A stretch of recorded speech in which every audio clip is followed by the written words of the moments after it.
दिलों में प्यार की खुशबू तो होठों पर दुआ रखना, इमाम वक्त से एक रिश्ता इश्को वफा रखना, इमाम वक्त से एक रिश्ता इश्को वफा रखना। नाहमादुहु व नुसल्ली अला रसूलिहिल करीम, अम्मा बाद, फ़अऊज़ु बिल्लाहि मिनश शैतानिर रजीम, बिस्मिल्लाहिर रहमानिर रहीम। ছোট্ট বন্ধুরা, আসসালামু আলাইকুম ওয়া রাহমাতুল্লাহি ওয়া বারাকাতুহু। আশা করি তোমরা আল্লাহ তাআলার অশেষ রহমতে খুব ভালো আছো। তোমাদের জন্য আমাদের নিয়মিত আয়োজন ছোটদের জন্য হুজুরের খুতবার আরেকটি নতুন পর্ব নিয়ে আজকে আবার আমরা তোমাদের সামনে উপস্থিত হয়েছি।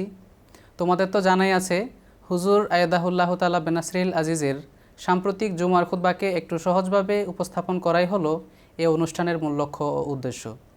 আজকে আমরা হুজুর আয়াদাহুল্লাহ তাআলা বেনাসরিল আজিজের গত ৩রা জুলাই ২০২৬ তারিখের জুমার খুতবা নিয়ে আলোচনা করব। আজকে আলোচনা করার জন্য তোমাদের মধ্য থেকে দুজন ছোট বন্ধু উপস্থিত আছে, যারা আমাদেরকে নিয়মিত ভিডিও বার্তা পাঠিয়ে থাকে। তোমরা তাদেরকে চিনে থাকবে। প্রথমজন হচ্ছে ওয়াকাস আহমদ সোহান এবং ফারহান আহমদ। আসসালামু আলাইকুম ওয়া রাহমাতুল্লাহি ওয়া বারাকাতুহু। ওয়া আলাইকুম আসসালাম ওয়া রাহমাতুল্লাহি ওয়া বারাকাতুহু। কেমন আছো তোমরা? আলহামদুলিল্লাহ আমরা ভালো আছি। আপনি কেমন আছেন? আলহামদুলিল্লাহ, আমিও আল্লাহ তাআলার অশেষ রহমতে খুব ভালো আছি। আচ্ছা, তোমরা নিশ্চয়ই হুজুর আয়াদাহুল্লাহ তাআলা বেনাসরিল আজিজের গত শুক্রবারের জুমার খুতবা শুনেছো।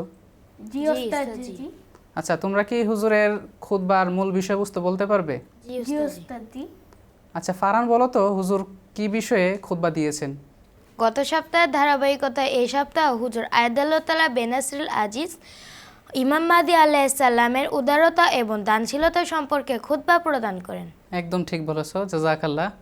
আচ্ছা ওয়াকাস, তুমি কি কিছু বলতে পারবে এই বিষয়ে? হুজুর কোন বিষয়ে খুতবা দিয়েছেন? হুজুর অনেক সুন্দর সুন্দর ঘটনা উপস্থাপন করেন, যার মাধ্যমে বোঝা যায় যে হযরত মুসিহ মাউদ আলাইহিস সালাম মহানবী সাল্লাল্লাহু আলাইহি সাল্লামকে কত নির্ভুলভাবে অনুকরণ করছেন। জাযাকাল্লাহ ওয়াকাস, একদম ঠিক বলেছো। হুজুর খুতবা শেষের দিকে গিয়ে বলেছেন, আমরা যেন হযরত মুসিহ মাউদ আলাইহিস সালামের এই সকল গুণাবলী আত্মস্থ করার এবং এর উপর আমল করার চেষ্টা করি। আল্লাহ তাআলা আমাদেরকে এর তৌফিক দান করুন, আমিন। খুতবা নিয়ে আরও আলোচনা হবে। চলো এখন আমরা হুজুরের মূল খুতবা থেকে একটি চুম্বক অংশ শুনে নিই। एक दफ़ा हज़रत मसीह अलैहिस्सलाम के घर में किसी गरीब औरत ने कुछ चावल चुरा लिए। लोगों ने उसे देख लिया और शोर पड़ गया। हज़रत मसीह अलैहिस्सलाम ने उस वक्त अपने कमरे में काम कर रहे थे। शोर सुनकर बाहर तशरीफ़ लाए तो ये नज़ारा देखा कि ये गरीब खस्ता हाल औरत खड़ी है और उसके हाथ में थोड़े से चावलों की गठरी है। हज़रत मसीह मौद को वाक़या का इल्म हुआ और इस गरीब औरत का हुलिया देखा तो आपका दिल पसीज किया। फरमाया, ये भूखी और कंगाल मालूम होती है, उसे कुछ चावल देकर रुखसत कर दो और भी दे दो और खुदा की सतारी का शेवा इख्तियार करो।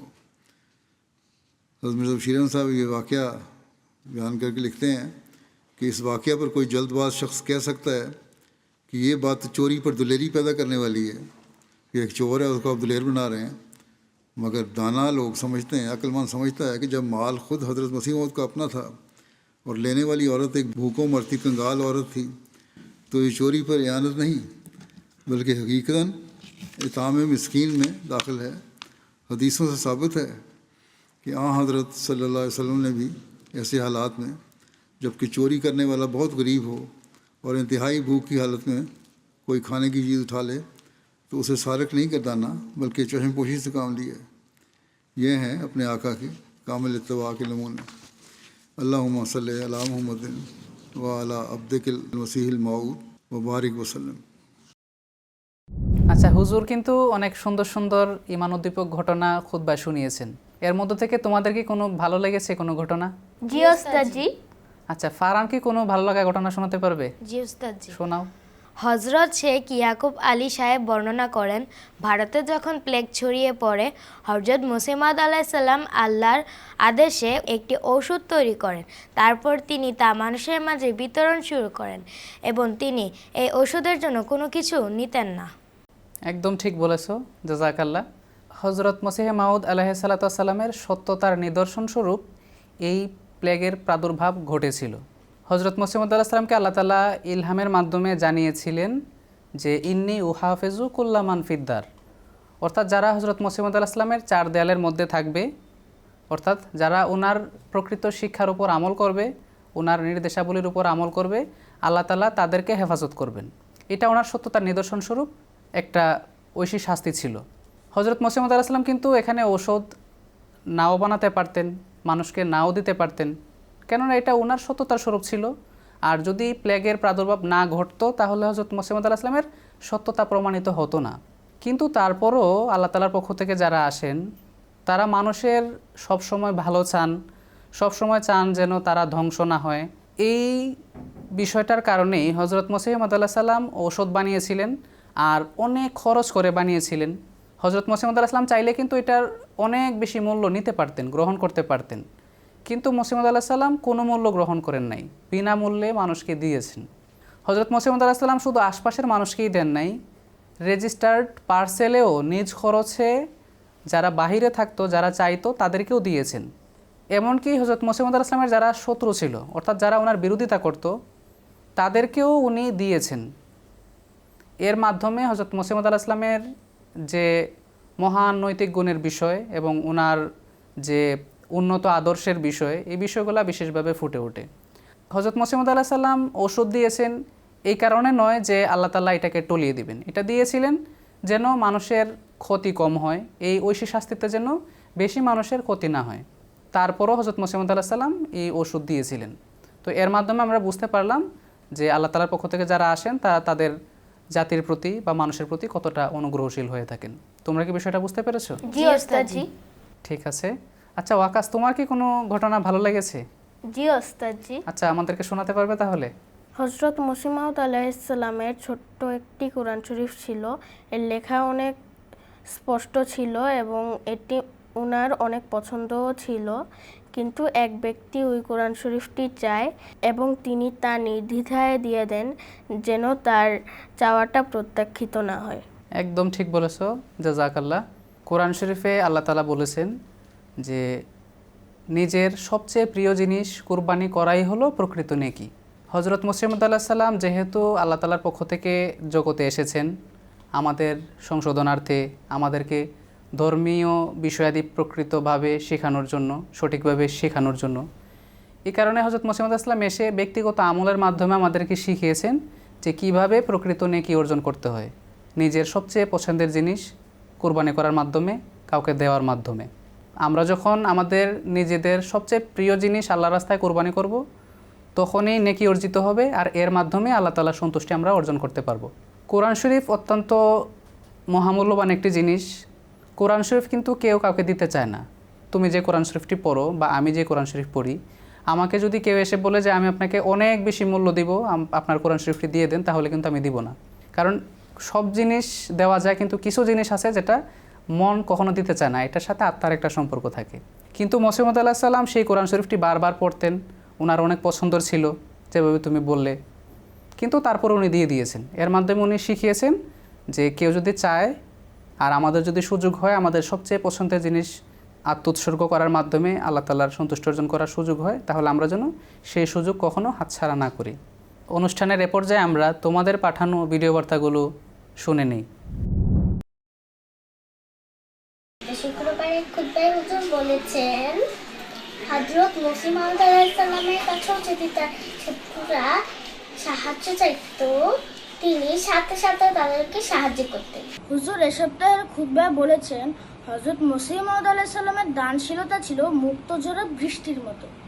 ওয়াকাস, তুমি জানো একবার খলিফাতুল মসিহ সানি রাদিয়াল্লাহু তাআলা আনহু এর বিয়ের সময় এক মহিলা এসে ঢোল বাজানো শুরু করে। তার উদ্দেশ্য ছিল কিছু টাকা উপার্জন করা। মসিহ মাউদ আলাইহিস সালাম তাকে টাকা দিতে বললেন, কারণ সে টাকার জন্যই ঢোল বাজাচ্ছিল, এবং তিনি এটিও বলতে বললেন যেন সে ঢোল আর না বাজায়। তখন সেই মহিলা আরেকটি আবদার করেন। সে বলে যে সামনে শীতকাল আসছে এবং তার অনেক শীত লাগে। এই শুনে মসিহ মাউদ আলাইহিস সালাম তাকে একটি লেপ দিয়ে দেন। জাযাকাল্লাহ, তোমরা খুব সুন্দর একটা বিষয় নিয়ে আলোচনা করছিলে। হজরত মসিহ মাউদ আলাইহিস সালাম এই ঘটনার মাধ্যমে আমাদেরকে শিখিয়েছেন কেউ যদি কোনো ভুল কাজ করে তাহলে তার সেই ভুল কাজটাকে উত্তমভাবে সংশোধন করার চেষ্টা করতে হবে। সে বিয়ের অনুষ্ঠানে এই কারণে ঢোল বাজাচ্ছিল যেন সে কিছু ইনকাম করতে পারে, এর মাধ্যমে যেন মানুষ তাকে কিছু টাকা পয়সা দেয়। হজরত মসিহ মাউদ আলাইহিস সালাম কিন্তু তাকে টাকা পয়সা দেওয়ার ব্যবস্থা করেছিলেন, 4-5 রুপি তাকে দিয়েছিলেন। সাথে সে, তুমি যেভাবে ওয়াকাজ বললে তার অনেক শীত লাগে, এটার জন্য সে একটা কিছু চাইছিল। হজরত মসিহ মাউদ আলাইহিস সালাম তাকে একটি লেপও দেওয়ার ব্যবস্থা করেছিলেন। দেখো, হজরত মসিহ মাউদ সালাম চাইলেই কিন্তু তাকে ধমক দিতে পারতেন, তাকে বলতে পারতেন বন্ধ করো, এখান থেকে চলে যাও, কিন্তু মসিহ মাউদ সালাম এই কাজ করেন নাই। তাকে আগে কিছু দিয়েছেন, তারপর এটা দেওয়ার মাধ্যমে এটা বুঝিয়েছেন যে দেখো তোমার এই কাজটা ঠিক হয় নাই, তুমি যে উদ্দেশ্যে এসেছিলে সেই উদ্দেশ্য সফল করার জন্য আমরা তোমাকে কিছু দিয়েছি, এখন তুমি এটা বন্ধ করো। যারা আল্লাহ তাআলার পক্ষ থেকে আসেন ওনারা খুব কম কথায় এবং খুব অল্প বিষয়ের মাধ্যমে অনেক বড় বিষয় বোঝানোর চেষ্টা করেন। আর এটাও অনেক বড় একটা বিষয়, যারা ওনাদেরকে তরবিয়ত করার চেষ্টা করেন বা যাদের সংশোধন করার চেষ্টা করেন তারাও অত্যন্ত উচ্চমানের হন। তারাও অনেক ছোট বিষয়ের মাধ্যমে বুঝে যান যে কি করতে হবে বা উনি কী চান। সে কিন্তু আর বসে থাকে নাই। বিয়ের অনুষ্ঠানে কিন্তু অনেক ধনী মানুষ আসে, আর যারা চায় টাকা তাদের কিন্তু একজন দুজনের কাছ থেকে চাওয়ার বা পাওয়ার উদ্দেশ্য থাকে না, বারবার বিভিন্ন জনের কাছ থেকে তারা নিতে চায়। কিন্তু সেই ব্যক্তি কিন্তু চলে গিয়েছিল, অর্থাৎ হজরত মসিহ মাউদ সালাম যে উদ্দেশ্যে তাকে টাকা দিয়েছিলেন যেন তার সংশোধন হয়, সে কিন্তু বিষয়টা বুঝতে পেরেছিল। তো আমরাও যদি কারো কোনো ভুল দেখি তাহলে আমরা যেন সরাসরি তাকে ধমক না দিই, সে যে উদ্দেশ্যে সে কাজটা করতে চায় সেটা যেন আমরা বোঝার চেষ্টা করি, সেটা সমাধান করার চেষ্টা করি, এরপর যেন আমরা তাকে চেষ্টা করি তার বিষয়টাকে শুধরানোর, তাকে বোঝানোর মাধ্যমে সংশোধন করানোর। এখন কুইজের পালা। তোমরা কুইজের জন্য প্রস্তুত তো? জি ওস্তাদ জি। তোমাদের জন্য প্রথম কুইজ হচ্ছে, হজরত মসিহ মাউদ আলাইহিস সালাতু ওয়াস সালামের দানশীলতা কেমন ছিল? ফারহান হাত তুলেছো, আচ্ছা তুমি বলো উত্তর কি হবে? ওস্তাদ যেটা খুব সহজ, হুজুর প্রথমেই বলেছেন হযরত মসিহ মাউদ আলাইহিস সালামের দানশীলতা ছিল অগাধ সমুদ্রের ন্যায়। একদম ঠিক বলেছো, জাযাকাল্লাহ। আরেকটা কুইজ আছে, দেখি কে উত্তর দিতে পারো। হজরত মুফতি মোহাম্মদ সাদেক সাহেব রাদিয়াল্লাহু আনহুর স্ত্রীর গর্ভধারণজনিত অসুস্থতার কারণে ওনার ঘরে একবার তরকারির ব্যবস্থা ছিল না। উনি হজরত মসিহ মাউদ আলাইহিস সালামকে অনুরোধ জানান যেন হজরত মসিহ মাউদ আলাইহিস সালাম ওনার ঘরের জন্য তরকারির ব্যবস্থা করেন। হজরত মসিহ মাউদ আলাইহিস সালাম লঙ্গরখানার ইনচার্জ সাহেবকে এই নির্দেশ দেন যেন উনি হজরত মুফতি মোহাম্মদ সাদেক সাহেব রাদিয়াল্লাহু আনহুর জন্য ওনার ঘরের জন্য উন্নত মানের তরকারির ব্যবস্থা করেন। তোমাদেরকে বলতে হবে হজরত মসিহ মাউদ আলাইহিস সালাম কয় বেলার তরকারির দেবার নির্দেশ প্রদান করেছিলেন। ফারহান যেহেতু একবার উত্তর দিয়েছো এবং তোমার উত্তর সঠিক হয়েছে, এই কারণে ওয়াকাসকে আমরা সুযোগ দিতে চাই। ওয়াকাস বলো উত্তর কি হবে? ওস্তাদ জি 2 বেলার। তোমাদের দুজনের উত্তরই সঠিক হয়েছে আর তোমরা দুজনেই বিজয়ী হয়েছো, এই কারণে জাযাকুমুল্লাহ। আর তোমাদের বিজয় হবার কারণে আমাদের পক্ষ থেকে তোমাদের জন্য তাৎক্ষণিক পুরস্কারের ব্যবস্থা আছে। এই নাও ওয়াকাসের পুরস্কার, বারাকাল্লাহু লানা ওয়া লাকুম। এই নাও ফারহানের পুরস্কার, বারাকাল্লাহু লানা ওয়া লাকুম। তোমরা দুজন নরসিংদী থেকে অনেক কষ্ট করে এসে আমাদের এই অনুষ্ঠানে সময় দেওয়ার জন্য অসংখ্য ধন্যবাদ। ছোট বন্ধুরা, তোমরা যারা এতক্ষণ আমাদের সাথে থেকে অনুষ্ঠান উপভোগ করেছো এবং অনুষ্ঠানকে সফল করেছো, তোমাদেরকেও ধন্যবাদ জানিয়ে এবং আগামী পর্বের অনুষ্ঠান দেখার আমন্ত্রণ জানিয়ে এখানে বিদায় নিচ্ছি। আসসালামু আলাইকুম ওয়া রাহমাতুল্লাহি ওয়া বারাকাতুহু। दिलों में प्यार की खुशबू तो होठों पर दुआ रखना, इमाम वक्त से एक रिश्ता इश्क वफा रखना, इमाम वक्त से एक रिश्ता इश्क वफा रखना।